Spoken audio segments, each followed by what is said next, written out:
Jared Hughes, ladies and gentlemen, in the dugout at, where are we, AT&T Park? AT&T, I think it used to be called Pac Bell way back in the day. Yeah, Pac Bell, Candlestick. Ever go to Candlestick? You're a Cali guy. Yeah, I am a Cali guy, but I grew up in LA, so I never went to Candlestick. I went to this field, which was Pac Bell right when it opened back in the day, but no, never Candlestick. Well, all right, let's start there with you being from California, a big state out here on the coast. Yeah. Southern Cal guy, though, right? Right, yeah. I grew up in a city called San Marino, right next to Los Angeles. I lived there for 12 years. I was born in Connecticut, moved out there. And San Marino is a good place to grow up. Good weather, could play baseball year round. I played basketball too, no football. Wasn't quite coordinated enough for football. You're built like a tight end, though, dude. I know. You woulda, coulda, shoulda, but I don't have the feet for it. But I have the arm for baseball, and that's what I stuck with. And playing year round, it was really nice to grow up in Cali. Have you been? I mean, obviously, as a player, you've been to all the ballparks out here. When you were a kid, though, did you get to 1 or 2 or 3 or? Yeah, so I went to a bunch. So as a kid, we would go to Dodgers games all the time. My family was from Atlanta, so we visited the stadium in Atlanta. There, I think was it Turner back then? I think it was. This is Fulton County. Fulton County. Yeah, even that was the one. Yeah.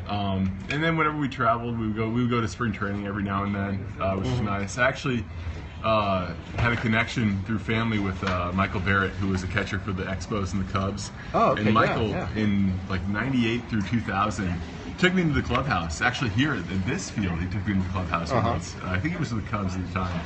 But it was neat getting to go in the clubhouses with the Expos and the Cubs when I was 14 years old, and having a chance to meet some of the guys that were in those clubhouses, like Andres Galarraga and Vladimir Guerrero, and believe it or not, Bartolo Colon. Oh yeah, he was still an outstanding pitcher. I think he's 72 now, so it's the incredible. Fact that he's still chucking it. So I don't understand how he does it. I mean, he's been doing it so well for so long. Yeah. As a guy who's 29, I feel like I've been playing baseball for 9-10 years. I feel like I've been doing it for a long time, but I can't imagine how he feels. Yeah. Well, one of our viewers wants to know, what's your favorite stadium to play at?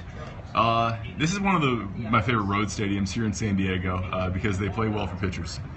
So those are the two of my favorite road stadiums, and then obviously PNC. I mean, it doesn't beat that. That's just so awesome. The environment, the view, it's just great. There's a good question here that someone, and I was meant to ask you this because we talked about it a little bit last night in the clubhouse about scares. Yeah. And your routine for warming up. I think sometimes people think if you're a reliever, you just warm up once and that's it. But that's not always how it works out, is it? No, not at all. No, sometimes you get up a bunch, and sometimes, I mean, like last night I was up 4 times. Yeah. You know, so that happens. And as a bullpen pitcher, you're taught to limit your pitches every time you get down there. So for me, it was just getting down there. All right, get hot once, 8 pitches. Next time 4 pitches. Next time 3 pitches. The final time 2 pitches. Just because I'm already loose, so I don't really need much to get loose again. So just kind of keep it to a minimum. But we call it scares, right? Because I get up, whoever gets up in the bullpen, the other team gets out, we don't get in, it's a scare. Because we scared them. We scared them. Yeah, nice. Yeah. Well, when you go through a night like that and you don't get in the game, I mean, obviously the count stat is, up and downs count toward your tally of days off of that. It's kind of disappointing, though, I guess, in a way, though, right? Because there's a day you kind of burned, even though you didn't burn it. Yeah, it's disappointing. It's you want to get in the game, but at the same time, it's part of the game, and you've learned to live with it, and you've learned to deal with it. And I know that honestly, I was able to, even though I'm getting loose. I had good feel. I felt good down there, and just use that as a positive into today, where I'll probably get in today's game. There's a pretty good chance of that happening. Yeah, with Watson down today, Melanson's kind of on the fence because of usage. So yeah, there's a chance that people watching at home, we'll get to see on the mound. There's a very good chance, I'd say. Well, last thing too, then you just started with Periscope. And you're also on Twitter. You're a techie guy, I guess? I like Periscope. I visited the Twitter offices yesterday with Melanson and Rob Scahill and one of our video guys, Chris Whiting.